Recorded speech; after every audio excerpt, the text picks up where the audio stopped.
Shalom sobat pemenang dikasih oleh Tuhan. Materi renungan kita hari ini, benih firman yang kita dengar selama ini harus menghasilkan buah bagi Tuhan yang menaburkan benih firman-Nya. Dasar renungan dari 1 Petrus 1 ayat 1 sampai dengan yang 23. Inti renungan kita hari ini, firman Tuhan itu kekal, karena itu buah dari benih firman-Nya adalah hidup yang kekal di dalam Yesus Kristus. Sobat pemenang, ada 3 pertanyaan yang perlu kita renungkan hari ini. Yang pertama, apakah Anda menyukai firman Tuhan untuk perkara-perkara kekal atau hanya sebatas kepentingan sesaat yang fana? Lalu yang kedua, tahukah Anda bahwa firman Tuhan adalah benih yang harus bertumbuh dan berbuah dalam hidup kita? Dan yang ketiga, apakah maksud dari firman Allah sebagai benih yang kekal? Coba saudara, Tuhan berfirman kepada setiap hati kita selama 40 tahun, 30 tahun, 20 tahun, 10 tahun jadi Kristen. Benih firman itu sia-sia kan tidak di hadapan Tuhan yang berfirman bagi kita. Ini kita harus berani jujur introspeksi saudara. Kenapa? Karena Yesaya pasal 55 ayat 11 itu menegaskan, ini identik dengan Matius 13 yang kita baca tadi.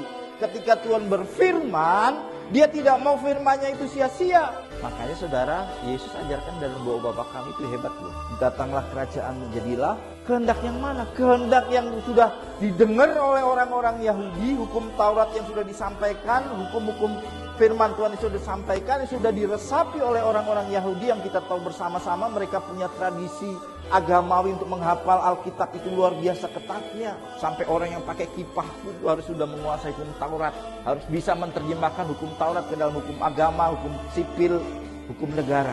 Baru mereka bisa pakai kippah umur 12 tahun. Bayangkan saudara. Jadi waktu Yesus berkata mengajar orang-orang Yahudi untuk berdoa Bapa Kami, sebenarnya Yesus sudah tahu nih banyak benih firman yang sudah tertanam di hati orang-orang Yahudi. Tapi saudara, mereka tidak mengerti.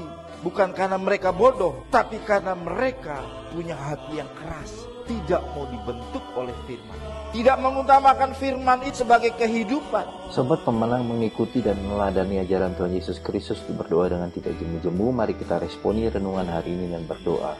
Tuhan, berikan aku kerendahan hati setiap kali mendengarkan firman-Mu, karena firman-Mu hanya bertumbuh dan berbuah bagi setiap hati yang lembut dan mentaati firman-Mu. Lalu pokok doa sapa kita hari ini, berdoa bagi daerah-daerah yang masih anti kekristenan di seluruh dunia, agar Roh Kudus melawat dan kuasa Tuhan yang menyelamatkan bekerja atas daerah-daerah yang masih anti dengan kekristenan. Salam pemenang dalam Kristus, Tuhan memberkati.